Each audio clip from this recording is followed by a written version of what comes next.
दोस्तों, बिहार शिक्षक पात्रता परीक्षा 2024 की हम लोग तैयारी कर रहे हैं। आज ये प्रैक्टिस सेट 7वें का क्वेश्चन नंबर 51 से लेकर 100 तक करेंगे इसमें। और इसके पहले वाले वीडियो आपने नहीं देखे हैं तो प्लेलिस्ट बनी हुई है, उन्हें आप देख सकते हैं।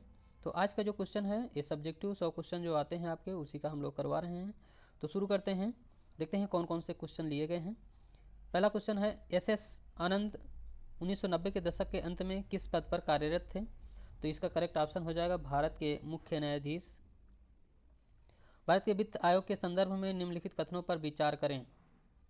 तो इसका जो राइट आंसर हो जाएगा सी ऑप्शन राइट आंसर है इसका, केवल 2 और 3। तो इसका करेक्ट ऑप्शन है संविधान के अनुच्छेद 280 के तहत वित्त आयोग स्थापित किया गया था। और तीसरे में है वित्त आयोग द्वारा की गई सिफारिशें प्रकृति में केवल सलाहकारी हैं। क्वेश्चन 53, ईस्वी सन 1946 में बनी अंतरिम सरकार में राजेंद्र प्रसाद के पास कौन सा विभाग था? इसका करेक्ट ऑप्शन हो जाएगा खाद्य एवं कृषि। पटना हाईकोर्ट का मुख्य न्यायाधीश कौन है? ये क्वेश्चन के अकॉर्डिंग आपको आंसर देना है, तो इसका करेक्ट ऑप्शन हो जाएगा न्यायाधीश कृष्ण विनोद चंद्रन। इसका राइट आंसर है, A option is right answer. आगे क्वेश्चन है 55, अंतरिक्ष जल निधि समायोजन सुविधा ILAF को किस समिति ने सुझाया है? तो 55 नंबर का जो करेक्ट ऑप्शन हो जाएगा नरसिंघम समिति, इसका डी ऑप्शन राइट आंसर है। निम्नलिखित में से कौन सा अधिनियम ब्रिटिश सरकार को बंदी प्रत्यक्षीकरण को स्थगित करने का अधिकार देता है? तो 56 का जो राइट आंसर हो जाएगा सी नंबर रॉलेट अधिनियम 1919। भारत के उपराष्ट्रपति का चुनाव किसके द्वारा किया जाता है? 57 नंबर का जो राइट आंसर हो जाएगा संसद के दोनों सदनों के सभी सदस्य चाहे निर्वाचित हो या मनोनीत। निम्नलिखित में से कौन सा एक भारत के राष्ट्रपति का संवैधानिक विशेषाधिकार नहीं है? इसका राइट आंसर हो जाएगा ए नंबर इसका पुनर्विचार के लिए एक वित्तीय विधेयक की वापसी। धन विधेयक राष्ट्रपति की पूर्वानुमति से ही संसद में प्रस्तुत किया जाता है और धन विधेयक राष्ट्रपति की पूर्वानुमति से लोकसभा में लाया भी जाता है, इसलिए राष्ट्रपति इसे पुनर्विचार के लिए वापस नहीं कर सकता है। साथ ही सभी धन विधेयक वित्त विधेयक होते हैं, किंतु सभी वित्त विधेयक धन विधेयक नहीं होते। और अनुच्छेद 110 के तहत धन विधेयक की परिभाषा भी दी गई है। लोकसभा सचिवालय किसके सीधे पर्यवेक्षण में आता है? इसका राइट आंसर हो जाएगा सी नंबर, इसका लोकसभा अध्यक्ष के पर्यवेक्षण में आता है।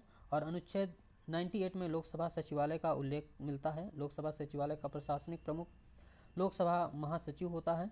लोकसभा का महासचिव केवल अध्यक्ष के प्रति जवाबदेह है, उसके कार्यों की चर्चा या आलोचना लोकसभा में बाहर नहीं की जा सकती। लोकसभा और राज्यसभा अपने सचिवालय के द्वारा कार्यों का संचालन करते हैं। साथ ही राज्यसभा सचिवालय राज्यसभा में सभापतित्व के कार्य करता है। क्वेश्चन है 60 नंबर, भारत में तृतीय पंचवर्षीय योजना तथा चौथी पंचवर्षीय योजना में कितने वर्षों का अंतराल है? तो 60 नंबर का जो राइट आंसर हो जाएगा बी नंबर, इसमें 3 वर्षों का अंतराल है। मुख्य रूप से सामान्य मानव विकास सूचकांक में सम्मिलित है। मुख्य रूप से इसका राइट आंसर हो जाएगा डी नंबर हो जाएगा जीवन प्रत्याशा, प्रति व्यक्ति आय और साक्षरता दर। भारत की नई औद्योगिक नीति 1991 आधारित है। तो 62 नंबर का जो राइट आंसर हो जाएगा डी नंबर हो जाएगा उपर्युक्त सभी। इसमें उदारीकरण, निजीकरण और वैश्वीकरण पर इसका राइट आंसर है डी नंबर। ट्राइसेम ग्रामीण युवा स्वरोजगार हेतु प्रशिक्षण योजना एक कार्यक्रम है। तो 63 नंबर का जो राइट आंसर हो जाएगा ए नंबर ग्रामीण विकास का। भारत में पहली औद्योगिक नीति जारी हुई थी। 64 नंबर का जो राइट आंसर हो जाएगा इसका सी नंबर 6 अप्रैल 1948 को। और भारत की पहली औद्योगिक नीति उद्योग एवं वाणिज्य मंत्री डॉक्टर श्यामा प्रसाद मुखर्जी द्वारा की गई थी। इस औद्योगिक नीति में औद्योगिक विकास के लिए सार्वजनिक तथा निजी दोनों क्षेत्रों की भूमिका पर बल दिया गया था। और इस नीति में उद्योगों को 4 श्रेणियों में बांटा गया था। जो प्रथम श्रेणी है, इस श्रेणी में अस्त्र शस्त्र, वायुद्ध सामग्री, परमाणु ऊर्जा, रेल परिवहन आते हैं। द्वितीय श्रेणी में आते हैं, इस श्रेणी में कोयला, लौह इस्पात, वायुयान निर्माण, जलयान निर्माण, खनिज तेल, टेलीफोन, टेलीग्राफ तथा वायरलेस के यंत्रों के उपकरणों का निर्माण। और तृतीय श्रेणी में आते हैं, इस श्रेणी में 18 उद्योगों को रखा गया है। और चतुर्थ श्रेणी, इस श्रेणी में से सभी उद्योगों की निजी क्षेत्र के लिए रखा गया है। आगे 65 नंबर क्वेश्चन है, मेक इन इंडिया वैश्विक पहल का प्रवर्तन किया गया है। तो 65 नंबर का जो राइट आंसर हो जाएगा सितंबर 25, 2014 को। और भारत सरकार ने भारत के निर्माण क्षेत्र को बढ़ावा देने के लिए मेक इन इंडिया पहल की शुरुआत की थी। इस कार्यक्रम का उद्देश्य भारत को एक निवेश स्थल के रूप में प्रदर्शित करना है। मेक इन इंडिया पहल 4 स्तंभों पर आधारित है, जिन्हें भारत में उद्यमिता को बढ़ावा देने के लिए चिन्हित किया गया है। इसमें है नई प्रक्रियाएं, नई अवसंरचना, नई क्षेत्र और नया दृष्टिकोण। मेक इन इंडिया के तहत बनने वाली नई आधारभूत संरचनाएं हैं औद्योगिक गलियारा, हाई स्पीड रेल एवं मेट्रो रेल, पानी एवं गैस ग्रिड्स, औद्योगिक क्लस्टर और स्मार्ट शहर आदि। स्वच्छ भारत मिशन 2 अक्टूबर 2014 को प्रारंभ किया गया और स्टार्टअप इंडिया 16 जनवरी 2016 को प्रारंभ किया गया और अटल पेंशन योजना 9 मई 2015 को किया गया था। नाबार्ड कृषि एवं ग्रामीण विकास हेतु राष्ट्रीय बैंक लक्ष्य है। तो 66 का जो राइट आंसर हो जाएगा ए नंबर इसका है ग्रामीण शाख। 67 नंबर, भारतीय छठी पंचवर्षीय योजना की अवधि संबंधित है। तो इसका जो राइट आंसर हो जाएगा 67 का ये ऑप्शन इसका राइट आंसर है। 1989 से 84 के मध्य में है और भारत सरकार ने 21 सितंबर 2016 को आम बजट के साथ है। भारत में किस वर्ष रेल बजट को आम बजट में मिला दिया गया है? तो इसका 68 नंबर का जो राइट आंसर हो जाएगा सी नंबर इसका 2017 है। आर्थिक विकास का सबसे अच्छा सूचकांक किसके द्वारा प्रदान किया जा सकता है? तो 69 नंबर का जो राइट आंसर है इसका बी नंबर हो जाएगा प्रति वर्ष प्रति वास्तविक आय में वृद्धि। और 70 नंबर है, इसे आपको मैच करना है 70 नंबर को। तो सरकारिया आयोग का हो जाएगा केंद्र राज्य संबंध, इसका हो जाएगा सरकारिया आयोग से रिलेटेड है केंद्र राज्य संबंध। और सी रंगराजन समिति है, तो इसका गरीबी की माप की कार्यप्रणाली की समीक्षा करने के लिए है। और पारेख समिति है, ये इंफ्रास्ट्रक्चर फाइनेंसिंग से रिलेटेड है, इसका दूसरा राइट आंसर है। और डी नंबर है नरसिंघम समिति, इसका बैंकिंग सुधार से संबंधित है। तो इस तरह से इसका जो राइट आंसर हो जाएगा ए नंबर हो जाएगा। विशेष आर्थिक क्षेत्र अत्यधिक सफल प्रयोग की लाइन पर आधारित थे। 71 नंबर का जो राइट आंसर है चाइनीज, ये ऑप्शन इज राइट आंसर। विश्व व्यापार संगठन में भारत सम्मिलित हुआ, तो भारत सम्मिलित हुआ था 1995 में। और WTO की स्थापना 1 जनवरी 1995 को हुई थी तथा इसका मुख्यालय जिनेवा जो स्विट्जरलैंड में है। इसके सदस्य देशों की संख्या 164 है। और WTO का 164वां देश जो है वो अफगानिस्तान है। विश्व व्यापार संगठन एवं वैश्विक स्वायत्त संगठन IMF एवं विश्व बैंक की तरह यह एक संयुक्त राष्ट्र से संबंधित नहीं है। और WTO के अंतर्गत 3 प्रकार की सब्सिडी भी दी जाती है, ग्रीन बॉक्स सब्सिडी, एक एम्बर बॉक्स सब्सिडी एवं ब्लू बॉक्स सब्सिडी। इस तरह से आगे देखते हैं। संशोधित मूल्य वर्धित कर मोड वैट संबंधित है। तो 73 का जो राइट आंसर हो जाएगा उत्पाद कर से रिलेटेड है। 1976 में LK झा समिति द्वारा गठन किया गया, जिसने भारत में वैट वैल्यू एडेड टैक्स लागू करने की सिफारिश की, परंतु राज्यों के बीच सहमति न बन पाने के कारण वैट लागू नहीं हो पाया। और बाद में 1 मार्च 1986 से केंद्र ने उत्पाद शुल्क के संदर्भ में उत्पादन पर मैन वैट को मोड वैट के रूप में लागू किया था। और GST है, तो GST 1 जुलाई 2017 से लागू किया गया है। और GST काउंसिल का गठन अनुच्छेद 279A के अंतर्गत किया गया है। GST काउंसिल का जो अध्यक्ष होता है वो भारत के वित्त मंत्री होते हैं। नॉफेड है एक, तो 74 का जो करेक्ट ऑप्शन हो जाएगा सहकारी संगठन। कश्मीर का अकबर नाम से प्रसिद्ध सुल्तान था, तो 75 नंबर का जो राइट आंसर हो जाएगा जैनुल आबिदीन, इसका राइट आंसर है। 76 नंबर देखते हैं क्वेश्चन। मुगल चित्रकला के अंतर्गत नेतृत्व में अपने शीर्ष बिंदु पर थी, तो 76 का जो राइट आंसर है ए नंबर हो जाएगा। जहांगीर का काल मुख्य चित्रकला की दृष्टि से स्वर्णकाल माना जाता है। जहांगीर ने आगरा में आगा राजा ने के नेतृत्व में एक चित्रशाला की स्थापना भी की थी। तुजुक ए जहांगीरी में जहांगीर लिखता है कि यदि किसी चित्र को या चित्र के किसी एक भाग को मेरे सामने या मेरे समीप लाया जाए तो मैं उसे देखकर बता सकता हूँ कि यह किस चित्रकार की कृति है। मध्यकालीन भारत में मनसबदारी व्यवस्था क्यों लागू की गई थी? 77 नंबर का जो राइट आंसर है बी नंबर, सैनिकों की सुगमता से भर्ती हेतु। मनसब एक अरबी भाषा का शब्द है। इस शब्द का अर्थ होता है पदनाम की प्रतिष्ठा तथा हैसियत से लगाया जाता है।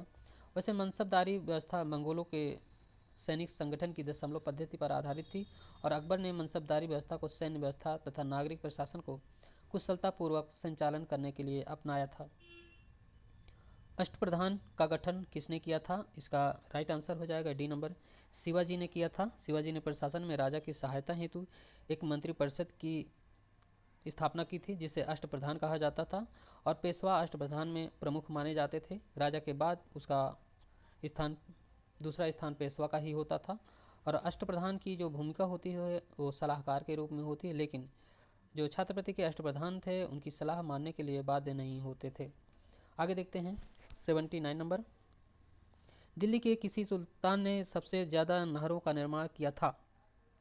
तो 79 नंबर का जो राइट आंसर हो जाएगा इसका ए ऑप्शन राइट आंसर है इसका, फिरोज शाह तुगलक है। और फिरोज शाह तुगलक ने सार्वजनिक निर्माण के अंतर्गत नहरों के निर्माण हेतु एक विस्तृत योजना बनाई। इतिहास में पहली बार राज्य की ओर से सिंचाई की सुविधा देना राज्य का कर्तव्य माना जाता है। फिरोज शाह तुगलक सिंचाई हेतु नहरों को खुदवाने तथा अन्य जलाशयों के निर्माण के लिए इतिहास में प्रसिद्ध है। फरिश्ता ने भी नदियों पर उनके द्वारा बनाए गए 50 बांध और 30 जलाशयों का भी उल्लेख किया है। लेकिन एक क्वेश्चन बनता है कि गयासुद्दीन तुगलक जो नहर बनाने को वाले प्रथम सुल्तान थे, तो इसमें कभी भी आता है फिरोज शाह तुगलक के अलावा गयासुद्दीन तुगलक, तो इसका भी आंसर माना जाता है। और फिरोज शाह तुगलक ने 5 महत्वपूर्ण नहरों का भी निर्माण करवाया था। इनमें से किसने अंग्रेजी ईस्ट इंडिया कंपनी के कंट्रोल के खिलाफ बगावत नहीं की थी? 80 नंबर, इसका राइट आंसर हो जाएगा हैदराबाद का निजाम। इसका करेक्ट ऑप्शन हो जाएगा बी नंबर। क्वेश्चन नंबर 81 है, नील विद्रोह किसके बारे में था? इसका राइट आंसर हो जाएगा सी नंबर हो जाएगा, रैयत नील की खेती नहीं करना चाह रहे थे पर उनसे एक अमान्य मूल्य पर जबरदस्ती करवाई जा रही थी। वैसे दीनबंधु मित्र ने नील दर्पण नाटक 1859 में लिखी थी और नील आयोग का संबंध बंगाल से है। बंगाल के किसानों द्वारा 1859-60 में नील विद्रोह का आरंभ हुआ। इसका प्रमुख कारण अंग्रेजों द्वारा अधिक लाभ की इच्छा से बलपूर्वक किसानों की नील की खेती के लिए बाह्य कारण जिसका किसानों ने विरोध किया, यह अहिंसक आंदोलन था। यह विद्रोह मुख्यतः नदिया जिले में अधिक सक्रिय था। 1875 के दक्कन के दंगों का तत्कालिक कारण क्या था? 82 का जो राइट आंसर हो जाएगा ए नंबर हो जाएगा, अकाल की छाया। रजनी पाम दत्त ने कहा वे साम्राज्यवाद से लड़ते भी थे और सहयोग भी करते। उन्होंने किस राजनीतिक गठबंधन के बारे में यह कहा है? तो 83 का जो राइट आंसर हो जाएगा ए नंबर, भारतीय राष्ट्रीय कांग्रेस। निम्न में कौन सा एक राष्ट्रवादी समाचार पत्र नहीं था? 84 नंबर का जो राइट आंसर हो जाएगा the times of India. 85 number, प्रार्थना समाज, यंग इंडिया, लोक हितवादी, सत्यशोधक समाज, रहनुमाई मजदायन सभा के लिए निम्न विकल्पों में सही संयोजक पहचानिए। तो 85 नंबर का जो राइट आंसर हो जाएगा इसका जो राइट आंसर हो जाएगा बी नंबर है इसका, आत्माराम पांडुरंग, मोहनदास करमचंद गांधी, गोपाल हरि देशमुख, ज्योतिबा फुले और नौरोजी। इस तरह से इसका राइट आंसर बी नंबर। आगे देखते हैं, ईसा पूर्व द्वितीय शताब्दी के अंतिम चरण में कागज बनाने की कला को किसने खोजा? 86 का जो राइट आंसर हो जाएगा ए नंबर हो जाएगा, चीनियों ने इसे खोजा था। वर्साय की संधि द्वारा किसका मान मर्दन किया गया? इसका राइट आंसर हो जाएगा जर्मनी। द्वितीय विश्व युद्ध छिड़ने का सर्वप्रमुख कारण क्या था? 88 नंबर का जो राइट आंसर है वर्साय की संधि है, option is right answer. Frankfurt की संधि फ्रांस और जर्मनी के बीच किस वर्ष हुई थी? 89 नंबर का जो राइट आंसर हो जाएगा 1871 ईस्वी में। 1917 की पहली रूसी क्रांति को किस नाम से जाना जाता है? 90 नंबर का जो राइट आंसर हो जाएगा ए नंबर, ये फरवरी की क्रांति है। फ्रेंच इंडो चाइना की स्थापना किस वर्ष की गई थी? 91 नंबर का राइट आंसर हो जाएगा 1887 ईस्वी में। जिनेवा समझौता द्वारा वियतनाम का विभाजन किस वर्ष हो गई? 92 नंबर का जो राइट आंसर हो जाएगा सी नंबर, 1954 में। 93 नंबर क्वेश्चन है, अमेरिकी महाद्वीप की खोज 1492 ईस्वी में की गई थी। 93 नंबर का राइट आंसर हो जाएगा, ए नंबर है कोलंबस ने, इसका ये ऑप्शन इज राइट आंसर। और कोलंबस जिसे हम लोग इटली के नाम से जानते हैं, वहाँ का ये निवासी था। साथ ही देखा जाए तो बार्थोलोम्यू डियाज ने केप ऑफ गुड होप की ओर से समुद्री मार्ग की खोज की थी। और तस्मान ए कुक ने न्यूजीलैंड और ऑस्ट्रेलिया की खोज की थी। वास्को डी गामा ने भारत के लिए समुद्री मार्ग की खोज की थी। 94 नंबर, बोस्टन की चाय पार्टी की घटना घटी, इसका राइट आंसर हो जाएगा सी नंबर 1773। गांधी जी के विदेशी वस्तुओं का बहिष्कार के आंदोलन का मुख्य लक्ष्य क्या था? 95 नंबर का जो राइट आंसर हो जाएगा इसका डी नंबर हो जाएगा, कुटीर उद्योगों का प्रोत्साहन। भारत के समुद्री मार्ग की खोज किसने की थी? 96 नंबर का जो राइट आंसर हो जाएगा, ए नंबर होगा वो वास्को डी गामा। भारत के निम्नोक्त क्षेत्रों में से कौन सा चीड़ के वनों से संबंधित है? 97 नंबर का जो राइट आंसर हो जाएगा उत्तराखंड।